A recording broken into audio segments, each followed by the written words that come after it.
Assalamualaikum warahmatullahi wabarakatuh. Selamat pagi anak-anak. Hari ini kita belajar mengenai besaran turunan. Nah, apa sih itu besaran turunan? Besaran turunan ini dapat diukur selain 7 besaran pokok disebut besaran turunan. Jadi, besaran pokok itu besaran yang sudah kita pelajari pada minggu lalu atau minggu sebelumnya. Apa aja sih? 7 itu apa aja? Yang pertama ada panjang, yang kedua ada masa, ketiga ada waktu, keempat ada ruas, kelima ada suhu, keenam ada jumlah zat, dan yang terakhir yang ketujuh yaitu intensitas cahaya. Nah, kalau sekarang kita belajarnya mengenai besaran turunan, yaitu dimana merupakan besaran yang satuannya diturunkan dari satuan besaran pokok. Nah, selanjutnya di sini ada tabel besaran turunan. Itu ada 10. Yang pertama ada luas, yang kedua ada volume, yang ketiga ada massa jenis, yang keempat ada kecepatan, 5 percepatan, 6 gaya, 7 usaha, 8 daya, 9 tekanan, yang ke-10 ada momentum. Nah, kita ambil contoh satu yaitu luas. Luas ini asalnya dapat diperoleh dari panjang dikali lebar dengan satuannya meter kuadrat. Nah, kenapa dia bisa meter kuadrat? Karena panjang ini sendiri satuannya meter dan lebar juga ini satuannya meter. Sehingga panjang dikali lebar itu sama dengan meter dikali meter kan. Jadi satuannya meter kuadrat. Nah, yang selanjutnya bisa kalian baca, bisa kalian perhatikan ya. Nanti kalau misalnya ada yang kurang jelas atau ada yang kalian belum mengerti, bisa langsung ditanyakan melalui grup WhatsApp atau bisa WhatsApp pribadi ke Ibu ya. Nah, yang pertama ini ada luas. Nah, yaitu luas yang dapat dihitung menggunakan rumus atau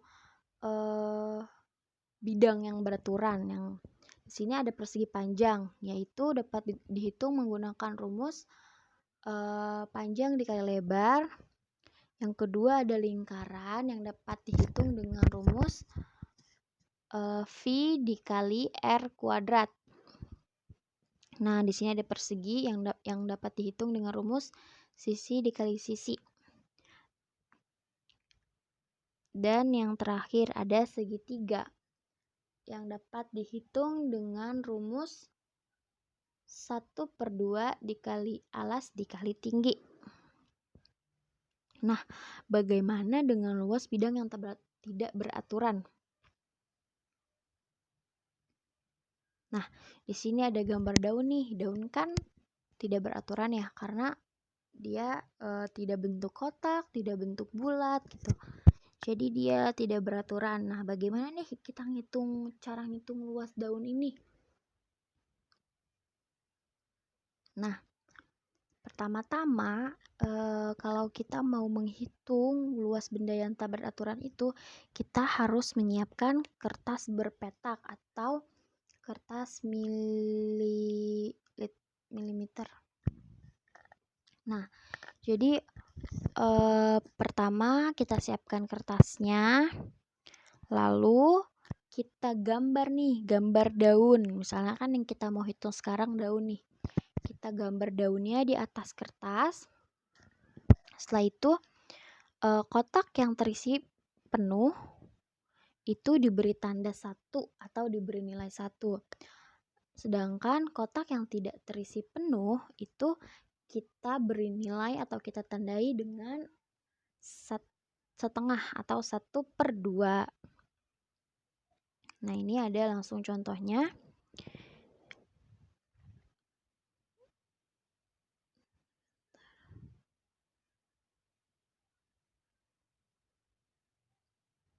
Contohnya di sini ada daun yang sudah diberi tanda. Nah, pertama ini kita beri tanda dulu nih, yang kotaknya penuh. Kita beri tanda 1, dan yang kotaknya setengah atau tidak terisi penuh itu kita beri tanda 1/2 atau setengah. Nah, di sini kan sudah ada yang diberi tanda kayak ini 1, ini udah diberi tanda yang penuh. Nah, ini kenapa nih nggak Ibu beri tanda? Karena yang ini masih bisa memenuhi yang kosong di 1 sini, masih bisa memenuhi yang itu. Nah, yang ini juga bisa memenuhi yang ada di sini. Nah, yang ini masih bisa memenuhi yang di sini. Jadi, sekarang kita hitung nih, kotak yang terisi penuh itu ada berapa. Yang pertama gini kita hitung. 1, 2, 3, 4, 5, 6, 7, 8, 9, 10, 11, 12, 13, 14, 15, 16, 17, 18, 19, 20, 21, 22, 23. Nah, jadi kotak yang berisi penuh itu ada 23 kotak. Sekarang kita hitung yang kotaknya tidak terisi penuh. Sekarang kita hitung. Ada 1, 2, 3, 4, 5, 6, 7, 8, 9, 10, 11, 12. Nah, berarti kotak yang tidak terisi penuh itu ada 12. Sekarang kita tuliskan nih di sini.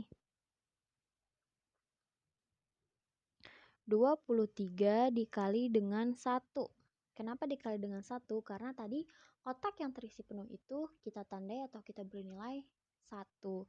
Jadi 23 dikali 1 sama dengan 23.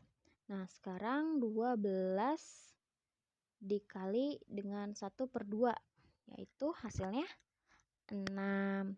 Jadi 23 ditambah 6 sama dengan 29. Jadi hasilnya atau luas dari daun ini yaitu 29 satuan luas.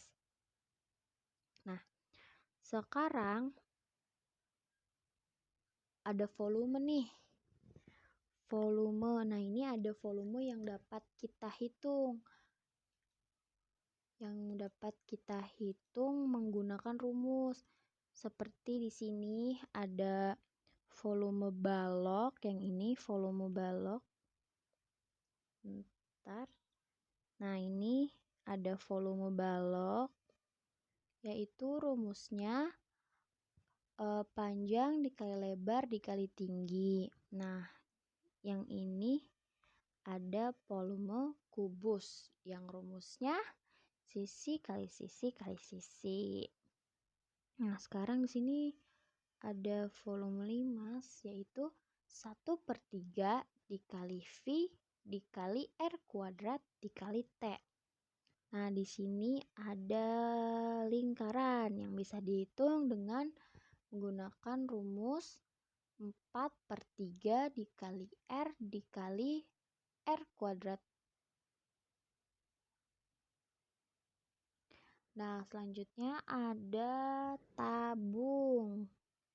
Nah, volume tabung bisa kita hitung dengan rumus V dikali R kuadrat dikali T. Nah, itu merupakan volume yang beraturan yang dapat kita hitung menggunakan rumus. Nah, sekarang gimana nih kalau misalnya ada batu? Nih, seperti ini. Batu nih. Gimana cara kita buat ngehitungnya? Sedangkan dia bentuknya aja nggak beraturan. Nah, caranya yaitu bisa menggunakan 2 cara nih. Yang pertama, menggunakan gelas ukur. Nah, yang kita butuhkan itu ada gelas ukur dan kita kasih air nih. Kita isi air Nah, di sini contohnya kita isi air dengan 30 cm kubik. Kita isi air itu sebelum batunya dimasukkan. Jadi sebelum batunya dimasukkan ke dalam gelas ukur, di dalam gelas ukur itu terdapat 30 cm kubik air. Nah, sekarang kita masukkan batunya. Kita cemplungkan ke dalam air. Nah, ternyata volume air itu bertambah, volume batu. Jadi 40 cm kubik yang tadinya dari 30. Nah, gimana nih cara ngitungnya? Jadi cara kita menghitung volume benda atau volume batu ini, rumusnya itu volume sesudah dikurang volume sebelum. Volume sesudahnya berapa tadi? 40. Kita tulis 40. Nih, 40 dikurang volume sebelum. Sebelum tadi airnya itu kita masukkan batu. Berapa volumenya? 30.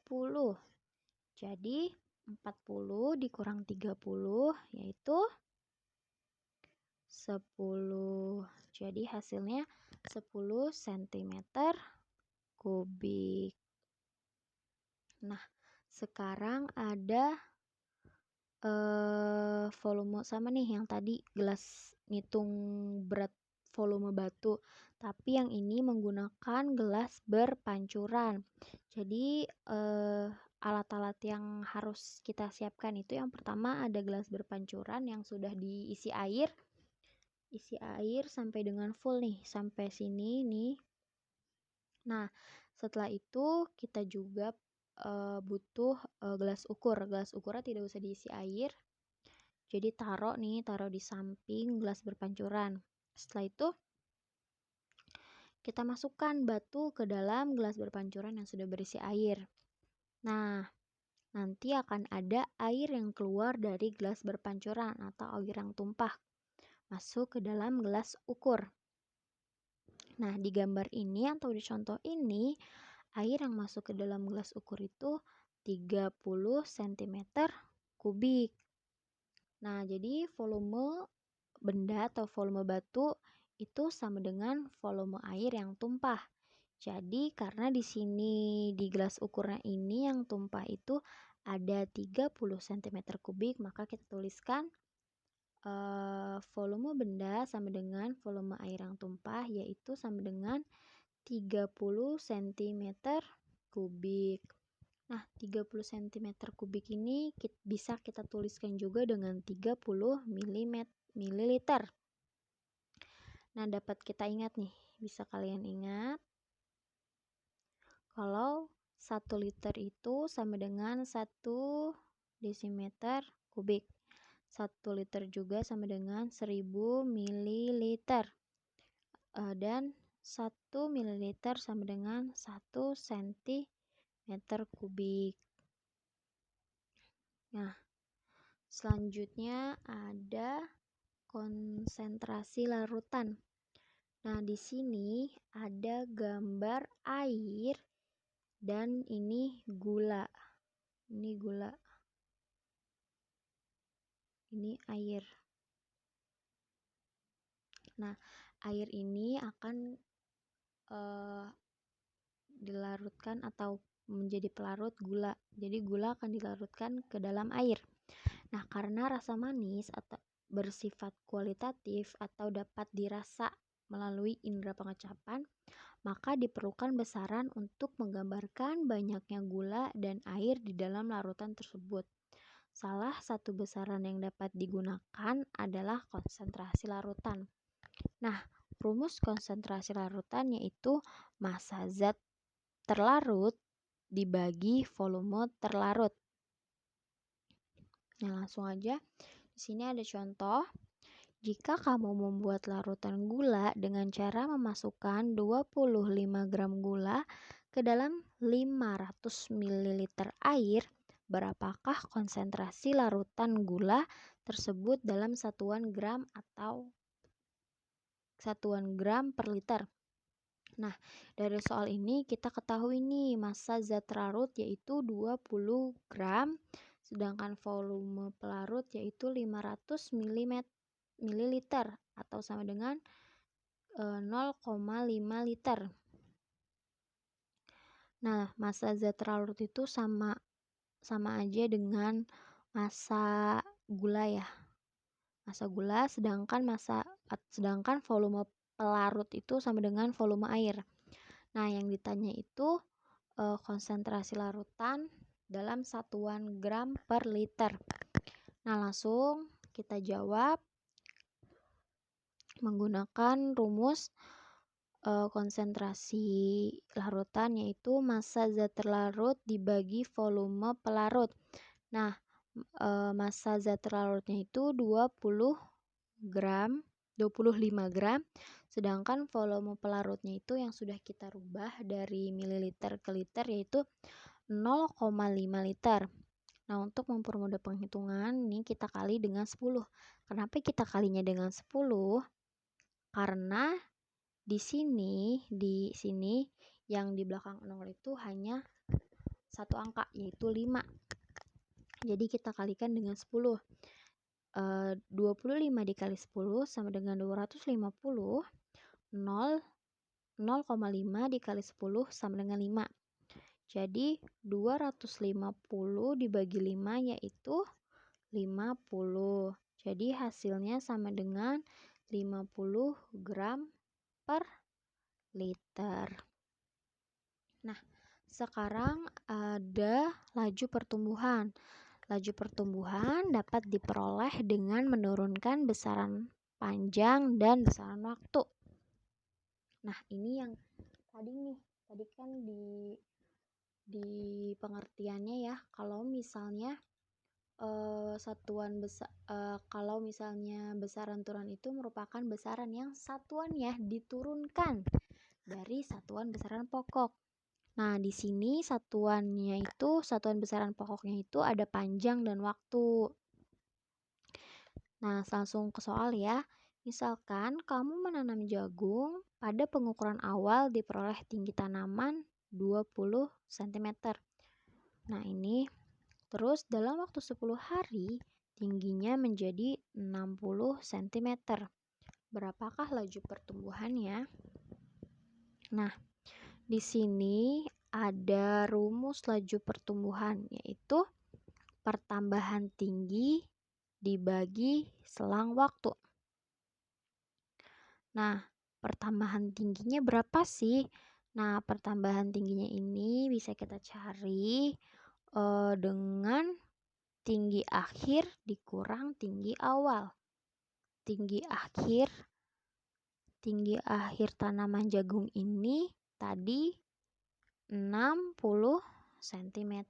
Jadi kita bisa tuliskan 60 cm dulu dikurang tinggi tanaman jagung yang awal nih sebelum menjadi 60 yaitu 20 cm. Jadi kita tuliskan 20 cm dibagi selang waktu. Selang waktunya tadi berapa nih? 10 hari. Jadi kita tulis dibagi 10 hari. Sekarang kita jumlahkan 60 cm dikurang 20 cm yaitu 40 cm dibagi 10 hari. 40 dibagi 10 sama dengan 4. Nah, kita tulis cm per harinya jangan lupa. Jadi laju pertumbuhannya itu 4 cm per hari. Jadi dia per harinya itu tumbuh tanaman jagungnya ini bertambah 4 cm. Oke, cukup sekian pembelajaran hari ini. Sampai ketemu di minggu selanjutnya. Wassalamualaikum warahmatullahi wabarakatuh.